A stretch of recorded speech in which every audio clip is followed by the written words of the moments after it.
Hey everyone! Before we get into this week's video, I wanted to just insert this little clip thanking you for your support. I recently hit 100 subscribers and it just absolutely blows my mind that people enjoy watching my videos. I'm just so excited about this, even though it is a little milestone. I don't know, I'm just really excited about this, so thank you for your support and thank you for watching, and let's get into this week's video.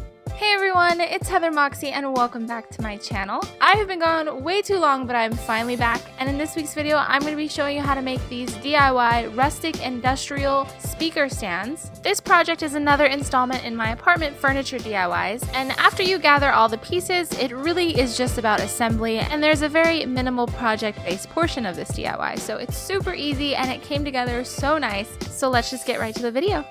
To make your speaker stands, you're going to need some redwood, several different pieces of black pipe or whatever metal you'll be using, stain, polyacrylic, and a foam brush. I put together this diagram for you because honestly, this was the most difficult project to film in terms of getting all the pieces to where you could see them. And the areas that I was drawing inspiration from on Pinterest didn't really have a clear set of directions, and honestly, if someone had just put it like this, I would have understood it so much better. Hopefully, this diagram helps you out a little bit more. And of course, there will be a complete list of items in the description box as well. For the bottom platform of your speaker stands, you can use whatever type of material you like. If you're going to use wood, I recommend using redwood just because it is a lot heavier than your average piece of wood. And you want to make sure that your speaker stands aren't going to be tipping over and falling on anyone around them. I have dogs, so that would not be good. And the best part about buying at stores like Home Depot or Lowe's is that they can cut it for you and you don't have to worry about having those power tools on hand. For the look that I was going for, I went ahead and stained them with my favorite stain, Early American from Minwax. I'm absolutely in love with this color. It's on almost all of my furniture in my apartment, so of course you gotta make it all match. If you will be staining as well, you're just going to be using a foam brush and you'll be doing a few layers of stain until you get to the desired color. And in between coats of stain, you're gonna want to wait the amount of time allotted on the can. For me, it was about 15 to 20 minutes. Any excess stain that hadn't soaked into the wood, I wiped off with a damp towel.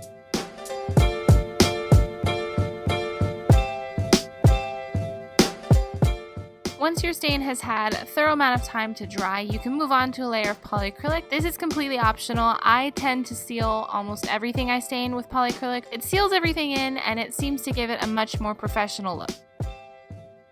For the structure of our speaker stands, we went with black metal pipe for that industrial vibe, and Lowe's actually cuts and threads pipe for free, so instead of purchasing the prefabricated pipe in the lengths that we needed, which would have been more expensive, we actually purchased one metal pipe and they cut it down to the lengths that we needed. The process that they use, while completely free, is a little bit dirty, so if you do use this method when you get it home, you will need to wash it with a degreaser or some sort of light detergent. And once you're satisfied with that and you have all of your fittings, you're ready to assemble. After it's all dry, I recommend leaving it outside for about a night just in case there's any excess oil inside the pipe. Once you're satisfied with that, you can move on to assembling your speaker stands, and it really just becomes a giant puzzle and you connect all the pieces. The list of all the fittings you will need will be in the description box, and they'll be listed from bottom to top so you can see what order every fitting needs to be placed.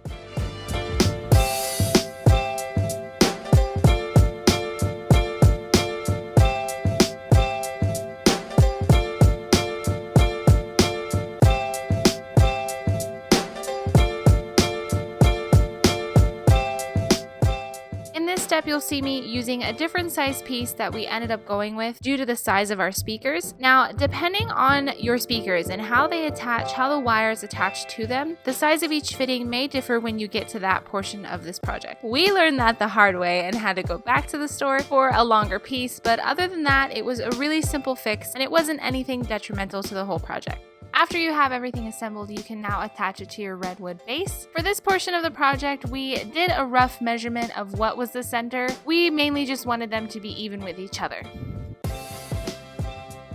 After securing your stands to the redwood, you can now attach your speakers. The shape and size of your speakers will determine the way they attach to the flange, but you can do this like you would attach it to any normal speaker stand.